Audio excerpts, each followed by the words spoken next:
I think I would like to thank everyone, including our foreign panelists, to be having awake throughout the night. They have heard the speech of the chief, as well as everyone till now. Thank you very much, each and every one of you. Let me just say that a lot has been spoken, a lot has been written on this subject. But one thing that stood out very clearly, and I want to just maybe reiterate the same, which said that we are looking at change of mindset, change in the culture, and building mutual trust, as also being innovative and being creative to move forward. Whenever I felt a little depressed for certain activities which I did not appreciate or I heard from the people, I always found it a great pleasure to speak to General Raj Shukla, the USLCR track. And every time I spoke to him, he would always tell me as to what all actions are being taken at different levels and how we are moving forward. I'll always feel motivated and inspired. But the other day, I happened to address the joint services officers at the brigadier level, and they asked me a very simple question. You're talking about jointness, sir? We don't have the basic fundamental of picking up a phone to call up an officer in the Navy or in the Air Force. Our system of communications is so very poor that the very basic jointness starts with communications. Unless we communicate with each other, we can't even take the first baby step. Why I'm saying this is because all of us within the army and within the three services, a different threat perception, different equipment being procured, not interoperable, communication sets are different. With the result, we find that we have to take the first step to ensure that we talk to each other freely, pick up a phone and be able to speak to each and every one of us. I have not gone on to cyber, space, electromagnetic spectrum, or about information oblique psychological warfare. I'm first talking about the traditional ones to be fully joined. In fact, the Army Commander himself made a mention that we had to move from the industrial age structures to digital competencies and their structures. I think that is and I agreed with him, I totally agree with him, that we have no option but to start taking steps to adopt MDO. That part is, I totally, there's so much that I've written. I wouldn't like to say all that at the moment, but I want to say that there is a need for us to all move forward as also to address the basic fundamental issues which will start bringing in jointness and thereafter interoperability and then on to the MDO aspects.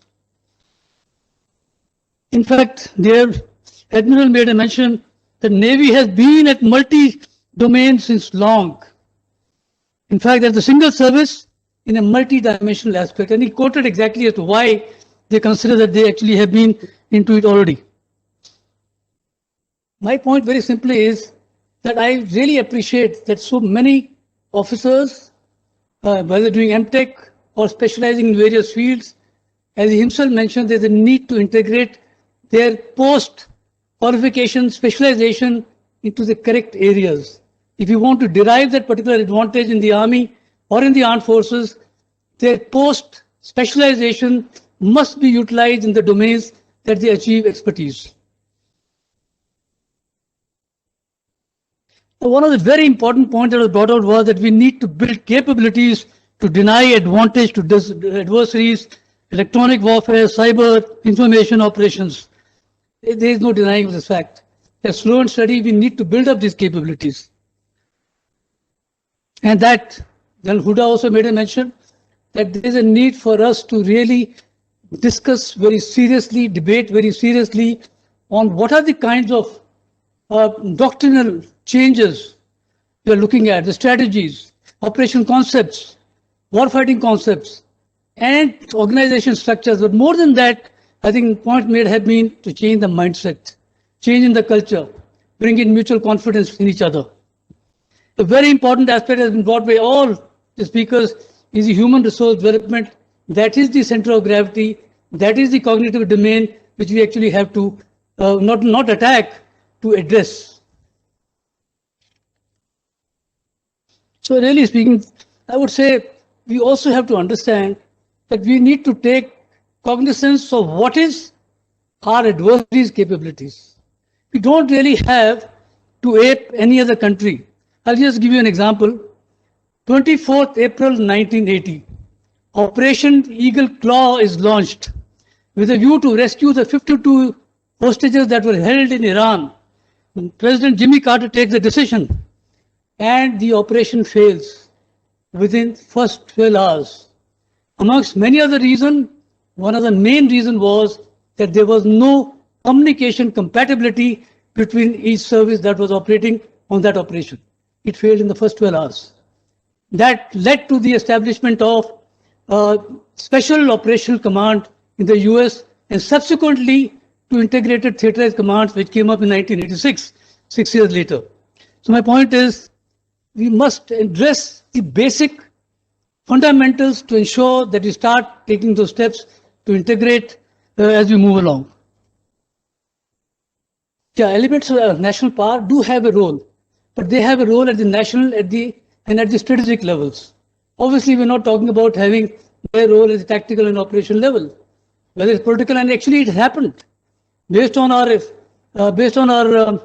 standoff last year, the actions have been taken by the elements of national power in our country, at the political, at the diplomatic, at the economic, trade, investment, information. I think we have taken steps. Even when you talk about the integrated theater commands, I think we do not have to ape anyone. Why? Because the roles of each country are different, the resources are different, the budgets are different, their work culture and the functional systems are different, their geographical regions are different, and their threat perceptions are different. We have to take a call on our requirements, on our subcontinent, what is the capability of our adversaries, and what we need to achieve to ensure that we adopt the right countermeasures effectively.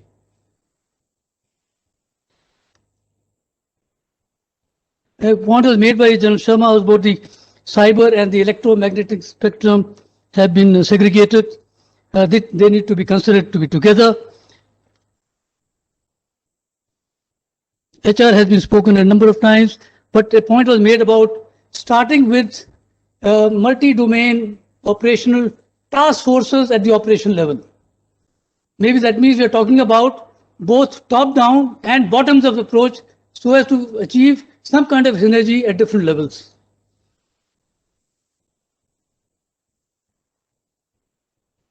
I totally agree with the Army commander when he said that the third portion of what the Chinese wrote in a bureaucratic system, systems and processes need to be defeated.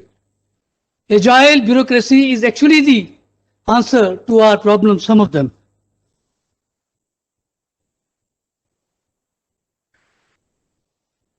And the Colonel Daniel spoke about interoperability. He said starts with the concept and capabilities. Yes, in their case, they already have the basics with them.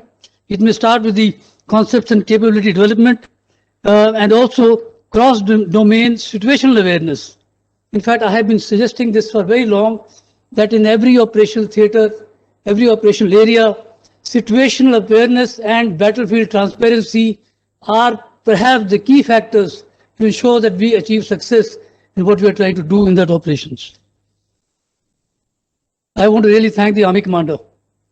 In fact, not only that we have actually been informed of the kind of activities that the Army is taking, that actually is inspiring.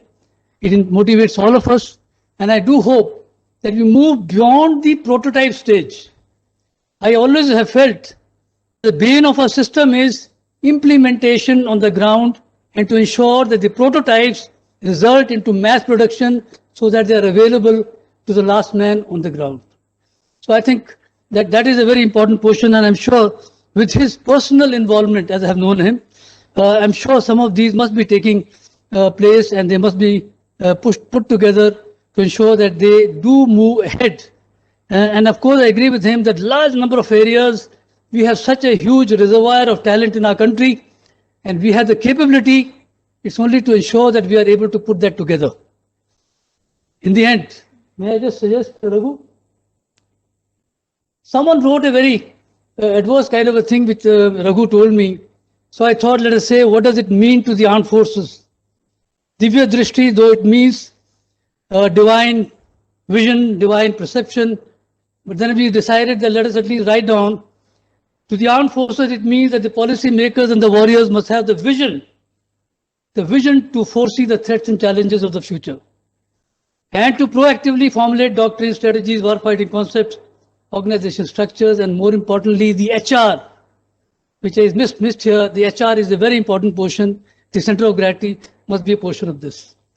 With that, I would like to thank the team, Colonel Ajankya, Colonel Gaurav Gupta, Dr. Manjari, and the team Claus, and all of you for joining us for this exercise today. Divya Drishti, in fact, who is already there. He's proactive. He's already there. Thank you very much. And I'd like to thank the Army Commander. He himself said, when I spoke in the morning to him, that yes, I would like to come and I would like to speak to everyone and meet everyone. Thank you so very much, General Raj Shukla, and every one of you here with us. May I request you all for a round of applause for everyone who participated today.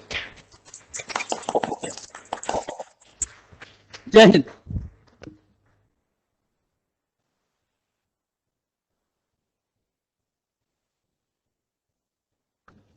Thank you, sir. After an insightful and thought-provoking discussion, we now come to the end of Divya Drishti 2021. Thank you all. Have a wonderful evening. Meet you all next year for our international seminar, Pragyan Conclave. Ladies and gentlemen, please join us for tea outside. Thank you.